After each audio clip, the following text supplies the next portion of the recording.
DCM DK Shivakumar ವಿರುದ್ಧ FIR ದಾಖಲಾಗಿದೆ.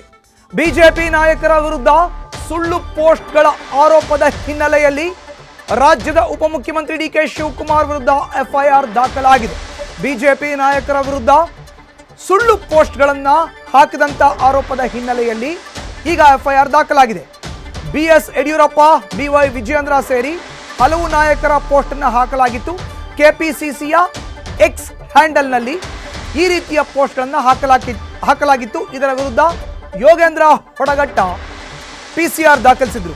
42ನೇ ACMM ಜನಪ್ರತಿನಿಧಿಗಳ ಕೋರ್ಟ್ನಿಂದ ಆದೇಶ ಆಗಿದೆ. ಡಿಕೆ ಶಿವಕುಮಾರ್, ಬಿಆರ್ ನಾಯ್ಡು ವಿರುದ್ಧ ಕೇಸು ದಾಖಲಿಸಲು ಆದೇಶಿಸಲಾಗಿದೆ. ಕೋರ್ಟ್ ಆದೇಶದಂತೆ ಐಪಿಸಿ ಸೆಕ್ಷನ್ 153A, 504, 506ರ ಅಡಿಯಲ್ಲಿ ಈಗ ಕೇಸ್ ದಾಖಲಾಗಿದೆ. ಕಾಂಗ್ರೆಸ್ಸಿನ ಅಧಿಕೃತ ಫೇಸ್ಬುಕ್ ಖಾತೆಯಲ್ಲಿ ನಮ್ಮ ಪಕ್ಷದ ರಾಜ್ಯಾಧ್ಯಕ್ಷರಾದ ಗೌರವಾನ್ವಿತ ವಿಜಯೇಂದ್ರ ಯಡಿಯೂರಪ್ಪನವರು ಹಾಗೂ ಶ್ರೀ ಈಶ್ವರಪ್ಪನವರು, ಸಿಟಿ ರವಿಯವರು, ಸುನಿಲ್ ಕುಮಾರ್ ಅವರು ಹಾಗೂ ಪ್ರತಾಪ್ ಸಿಂಹರವರ ವಿರುದ್ಧ ಅವಹೇಳನಕಾರಿಯಾದ ಪೋಸ್ಟರ್ಗಳನ್ನು ಸೃಷ್ಟಿಸಿ ಹಾಗೂ ಅವರ ವಿರುದ್ಧವಾದ ಸುಳ್ಳು ಹೇಳಿಕೆಗಳನ್ನು ಸೃಷ್ಟಿಸಿ ಪೋಸ್ಟ್ ಮಾಡಿದರು. ಇದರ ವಿರುದ್ಧ ನಾನು ಕಾಂಗ್ರೆಸ್ ಅಧ್ಯಕ್ಷರಾದ ಡಿ ಕೆ ಶಿವಕುಮಾರ್ ಮತ್ತು ಆ ಖಾತೆಯ ಹ್ಯಾಂಡ್ಲರ್ ವಿರುದ್ಧ ನಾನು ದೂರು ಸಲ್ಲಿಸಿದ್ದೆ ಹೈಗ್ರೌಂಡ್ ಪೊಲೀಸ್ ಠಾಣೆಯಲ್ಲಿ. ಹೈಗ್ರೌಂಡ್ ಪೊಲೀಸರು ದೂರನ್ನು ಸ್ವೀಕರಿಸಿದ್ರು, ಆದರೆ ಎಫ್ಐಆರ್ ದಾಖಲಿಸಿಕೊಂಡಿರಲಿಲ್ಲ.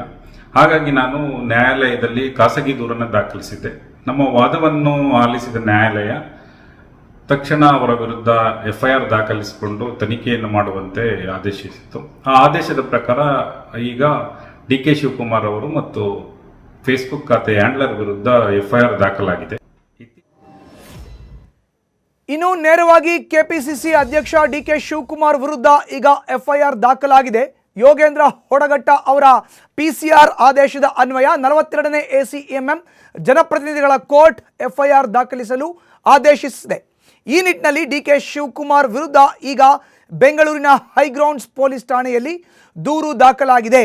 ಡಿಕೆ ಶಿವಕುಮಾರ್ ವಿರುದ್ಧ ಏನು ಬಿಜೆಪಿ ನಾಯಕರ ವಿರುದ್ಧ ಕೆಪಿಸಿಸಿ ಎಕ್ಸ್ ಖಾತೆಯಲ್ಲಿ ಅವಹೇಳನಕಾರಿಯ ಪೋಸ್ಟರ್ಗಳನ್ನು ಹಾಕಲಾಗಿತ್ತು. ಈ ಆರೋಪದ ಅಡಿಯಲ್ಲಿ ಎಫ್ಐಆರ್ ದಾಖಲಾಗಿದೆ. ಐಪಿಸಿ ಸೆಕ್ಷನ್ 153A, 504, 506 ಈ ಸೆಕ್ಷನ್ಗಳ ಅಡಿಯಲ್ಲಿ ಎಫ್ಐಆರ್ ದಾಖಲಾಗಿದೆ ಡಿಕೆ ಶಿವಕುಮಾರ್ ವಿರುದ್ಧ.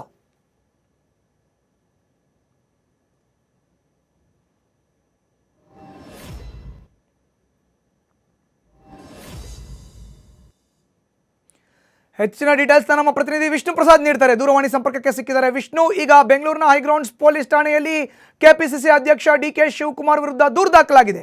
ದೂರಿನಲ್ಲಿ ಉಲ್ಲೇಖ ಆಗಿರುವಂತಹ ಅಂಶಗಳು ಏನೇನು?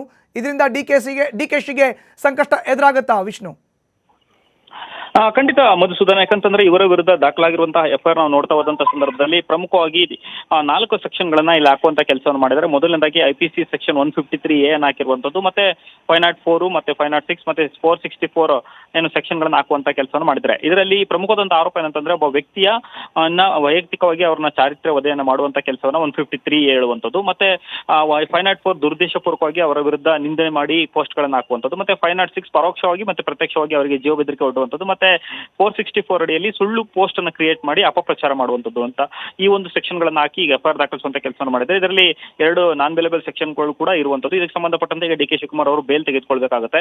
ಮತ್ತೆ ಇನ್ನೊಂದು ಪ್ರಮುಖವಾದಂತಹ ಅಂಶ ನಾವು ಗಮನಿಸೋದಾದ್ರೆ, ಈ ಒಂದು ಪ್ರಕರಣದ ಹಿನ್ನೆಲೆ ನೋಡೋದಾದ್ರೆ ಈ ಹಿಂದೆನೂ ಕೂಡ ನಾವು ನೋಡ್ತಾ ಹೋಗ್ಬೋದು, ಕೆಲವೊಂದಷ್ಟು ಪೋಸ್ಟರ್ ಕೂಡ ವೈರಲ್ ಆಗಿತ್ತು. ಕೆಲವೊಂದಷ್ಟು ಪ್ರಮುಖ ನಾಯಕರು, ಅದರಲ್ಲೂ ಪ್ರಮುಖವಾಗಿ ಸುನಿಲ್ ಕುಮಾರ್ ಇರ್ಬೋದು, ವಿಜೇಂದ್ರ ಅವರು ಇರ್ಬೋದು, ಯಡಿಯೂರಪ್ಪ ಇರ್ಬೋದು, ಇವರ ವಿರುದ್ಧ ಅವರ ಕೈಗೆ ಒಂದು ಸ್ಲೇಟ್ ಅನ್ನ ಕೊಟ್ಟು ತಾನು ಈ ರೀತಿಯ ಅಪರಾಧಗಳನ್ನ ಮಾಡಿದ್ದೀನಿ, ನನ್ನನ್ನು ಬಂಧಿಸಿ, ನನ್ನನ್ನು ಜೈಲಿಗೆ ಕಳಿಸಿ ಅನ್ನೋ ರೀತಿಯಲ್ಲಿ ಪೋಸ್ಟ್ ಗಳನ್ನ ಕ್ರಿಯೇಟ್ ಮಾಡಿಕೊಂಡು ಅದನ್ನ ಪೋಸ್ಟ್ ಮಾಡುವಂತಹ ಕೆಲಸವನ್ನ ಈ ಹಿಂದೆ ಕಾಂಗ್ರೆಸ್ನ ಎಕ್ಸ್ ಖಾತೆಯಲ್ಲಿ ಇದನ್ನ ಮಾಡುವಂತ ಕೆಲಸ ಆಗಿತ್ತು. ಇದರ ಪರಿಣಾಮವಾಗಿ ಅನೇಕ ಮಂದಿಯು ಕೂಡ ಆ ಸಂದರ್ಭದಲ್ಲಿ ಆಕ್ಷೇಪ ವ್ಯಕ್ತಪಡಿಸಿದ್ರು ಕೂಡ ಅದನ್ನ ಪದೇ ಪದೇ ಕಂಟಿನ್ಯೂಷನ್ ಮಾಡುವಂತ ಕೆಲಸವನ್ನ ಕಾಂಗ್ರೆಸ್ನ ಟ್ವಿಟ್ಟರ್ ಖಾತೆಯಿಂದ ಮಾಡುವಂತ ಕೆಲಸ ಆಗಿತ್ತು. ಮತ್ತೆ ಇದಕ್ಕೆ ಸಂಬಂಧಪಟ್ಟಂತೆ ಅದರಲ್ಲಿ ಇನ್ನೊಬ್ಬರು ಪ್ರಮುಖ ವ್ಯಕ್ತಿ ಏನು ಸೋಷಿಯಲ್ ಮೀಡಿಯಾ ಹ್ಯಾಂಡಲ್ ಮಾಡುವಂತಹ ಬಿಆರ್ ನಾಯ್ಡು ಅಂತ ಏನಿದ್ರೆ ಅವರ ವಿರುದ್ಧವೂ ಕೂಡ ಎಫ್ಐಆರ್ ಗೆ ಆದೇಶವನ್ನು ಮಾಡಿದೆ. ಈ ಮೂಲಕ ಡಿ ಕೆ ಶಿವಕುಮಾರ್ ಅವರು ಪ್ರಕರಣದಲ್ಲಿ A1 ಆದ್ರೆ ಬಿಆರ್ ನಾಯ್ಡು ಅವರು A2 ಆಗಿರುವಂತದ್ದು. ಮತ್ತೆ ಇವರಿಬ್ರು ಕೂಡ ಈಗ ಬೇಲ್ ತೆಗೆದುಕೊಳ್ಬೇಕಾದಂತಹ ಪರಿಸ್ಥಿತಿ ನಿರ್ಮಾಣ ಆಗಿದೆ. ಯಾಕಂತಂದ್ರೆ ಒಬ್ಬ ವ್ಯಕ್ತಿಯನ್ನ ದುರುದ್ದೇಶಪೂರ್ವಕವಾಗಿ ಯಾವುದೇ ರೀತಿ ಆಧಾರ ಇಲ್ಲದೆ, ಯಾವುದೇ ರೀತಿ ಸಾಕ್ಷ್ಯಗಳಿಲ್ಲದೆ ವಿನಾಕಾರಣ ಅವರ ವಿರುದ್ಧ ತೇಜೋವಧೆ ಆಗುವ ರೀತಿಯಲ್ಲಿ ಪೋಸ್ಟರ್ ನ ಕ್ರಿಯೇಟ್ ಮಾಡಿ ಅದನ್ನ ಇಟ್ಕೊಂಡು ಅವರನ್ನ ಮಾನಹಾನಿ ಮಾಡುವಂತಹ ಕೆಲಸವನ್ನ ಈಗ ಮಾಡಿದ್ದಾರೆ ಅನ್ನುವಂಥದ್ದು ಇದರಲ್ಲಿ ಗಂಭೀರ ಆರೋಪ ಕೇಳಿ ಬಂದಿತ್ತು. ಆ ಆಧಾರದ ಮೇರೆಗೆ 42 ACM ಜನಪ್ರತಿನಿಧಿಗಳ ನ್ಯಾಯಾಲಯ ಈ ಒಂದು ಆದೇಶವನ್ನು ಮಾಡಿತ್ತು. ಅವರ ವಿರುದ್ಧ ಕ್ರಿಮಿನಲ್ ಕೇಸನ್ನು ದಾಖಲಿಸಿದಂತೆ ಅದರಂತೆ ಹೈಗ್ರೌಂಡ್ಸ್ ಠಾಣೆ ಪೊಲೀಸರು ಈಗ ಇವರ ವಿರುದ್ಧ FIR ಅನ್ನು ದಾಖಲಿಸಿದ್ದಾರೆ. ಆದ್ರೆ ಈ ಪ್ರಕರಣಕ್ಕೆ ಸಂಬಂಧಪಟ್ಟಂತೆ ತನಿಖೆಯನ್ನು ನಡೆಸ್ತಾರ ಇಲ್ವಾ ಅನ್ನೋದು ಸಾಕಷ್ಟು ಪ್ರಶ್ನೆ ಇರುವಂತದ್ದು. ಯಾಕಂತಂದ್ರೆ ಅವರದೇ ಸರ್ಕಾರ ಇರುವಂತದ್ದು, ಅವರದೇ ಸರ್ಕಾರದ ಮಿನಿಸ್ಟರ್ ವಿರುದ್ಧ FIR ನ ಕೋರ್ಟ್ ಆದೇಶದ ಮೇರೆಗೆ ಮಾತ್ರ ರಿಜಿಸ್ಟರ್ ಮಾಡಿದ್ದಾರೆ. ಹೀಗಾಗಿ ತನಿಖೆಯನ್ನ ಪಾರದರ್ಶಕವಾಗಿ ಹೈಗ್ರೌಂಡ್ಸ್ ಪೊಲೀಸರು ಮಾಡ್ತಾರೆ ಅನ್ನುವಂಥದ್ದು ಸಾಕಷ್ಟು ಡೌಟ್ ಇರುವಂತದ್ದು. ಮತ್ತೆ ಇದಕ್ಕೆ ಸಂಬಂಧಪಟ್ಟಂತೆ ನೆಕ್ಸ್ಟ್ ಕೋರ್ಟ್ ಯಾವ ರೀತಿ ಕ್ರಮ ಕೈಗೊಳ್ಳುತ್ತೆ ಅನ್ನೋದನ್ನ ಕಾದು ನೋಡ್ಬೇಕಾಗಿರುವಂತದ್ದು. ಮಧುಸೂದನ್, ವಿಷ್ಣು ಪ್ರಸಾದ್, ಯಾವಾಗ ಎಷ್ಟು ದಿನದ ಅವಧಿ ಒಳಗಾಗಿ ಅವರು ಬೇಲ್ಗೆ ಅಪ್ಲೈ ಮಾಡಬೇಕಾಗುತ್ತೆ, ಬೇಲ್ನ ತೆಗೆದುಕೊಳ್ಬೇಕಾಗುತ್ತೆ ವಿಷ್ಣು? ಸಾಮಾನ್ಯವಾಗಿ ಈ ರೀತಿ ಪ್ರಕರಣಗಳಾದಂತಹ ಸಂದರ್ಭದಲ್ಲಿ ನಾನ್ ಬೇಲೆಬಲ್ ಇರುವಂತಹ ಹಿನ್ನೆಲೆಯಲ್ಲಿ ಆದಷ್ಟು ಬೇಗನೆ ಬೇಲ್ ತೆಗೆದುಕೊಳ್ಬೇಕಾಗುತ್ತೆ. ಇದಕ್ಕೆ ಸಂಬಂಧಪಟ್ಟಂತೆ ಇದು ಕೂಡ ಈಗ ನಾವು ನೋಡೋದಾದ್ರೆ ಈಗ ಜನಪ್ರತಿನಿಧಿಗಳು ಆಗಿರುವಂತಹ ಹಿನ್ನೆಲೆಯಲ್ಲಿ ಯಾವ ಕೋರ್ಟ್ ಈಗಾಗಲೇ 42 ACM ಕೋರ್ಟ್ ಏನು ಆದೇಶ ಮಾಡಿದೆ ಅದೇ ಕೋರ್ಟ್ ಮುಂದೆ ಇವರು ಜಾಮೀನಿಗೆ ಅರ್ಜಿ ಸಲ್ಲಿಸುವಂತ ಕೆಲಸವನ್ನು ಮಾಡಬೇಕು, ಅಲ್ಲೇನೆ ಬೇಲ್ ಕೊಡಿಸಿಕೊಳ್ಳುವಂತಹ ಪರಿಸ್ಥಿತಿ ಈಗ ಅವ್ರಿಗೆ ನಿರ್ಮಾಣ ಆಗಿರುವಂತದ್ದು. ಇನ್ನೊಂದು ಪ್ರಮುಖವಾದಂತಹ ಅಂಶ ಏನಂತಂದ್ರೆ ಇವರಿಗೆ ಬಂಧನದ ಭೀತಿ ಇಲ್ಲ, ಭಯ ಇಲ್ಲ ಅನ್ನುವಂಥದ್ದು ಈಗಾಗಲೇ ಬಿಜೆಪಿ ಕೂಡ ಇನ್ನೊಂದ್ ಕಡೆ ಈಗಾಗಲೇ ಆರೋಪ ಮಾಡುವಂತ ಕೆಲಸ ಮಾಡ್ತಿದೆ. ಒಂದ್ ಕಡೆ FIR ದಾಖಲಾಗಿರೋ ನಿಜ, ಆದ್ರೆ ಈ FIR ನ ಗಂಭೀರವಾಗಿ ಪೊಲೀಸರು ಪರಿಗಣಿಸುವಂತಹ ಸಾಧ್ಯತೆಗಳು ಬಹುತೇಕ ಕಡಿಮೆ ಇರುವಂತದ್ದು. ಯಾಕಂತಂದ್ರೆ ಅವರದೇ ಗೌರ್ಮೆಂಟ್ ಇರುವಂತದ್ದು, ಮತ್ತೆ ಅವರ ಸರ್ಕಾರದ ಸಚಿವರ ವಿರುದ್ಧ ಯಾರು ಕ್ರಮ ಕೈಗೊಳ್ತಾರೆ ಹೇಳಿ ಅನ್ನೋ ಒಂದು ಪ್ರಶ್ನೆಯನ್ನು ಕೂಡ ಬಿಜೆಪಿ ಕೂಡ ಮಾಡ್ತಿರುವಂತದ್ದು.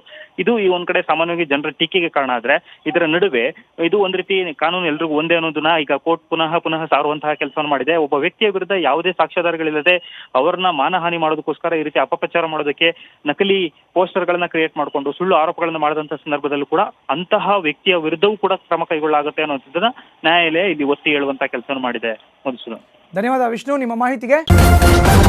ನ್ಯೂಸ್ ಫಸ್ಟ್ ನಿರ್ಭೀತಿಯಿಂದ ನಿಮ್ಮ ಪರವಾಗಿ.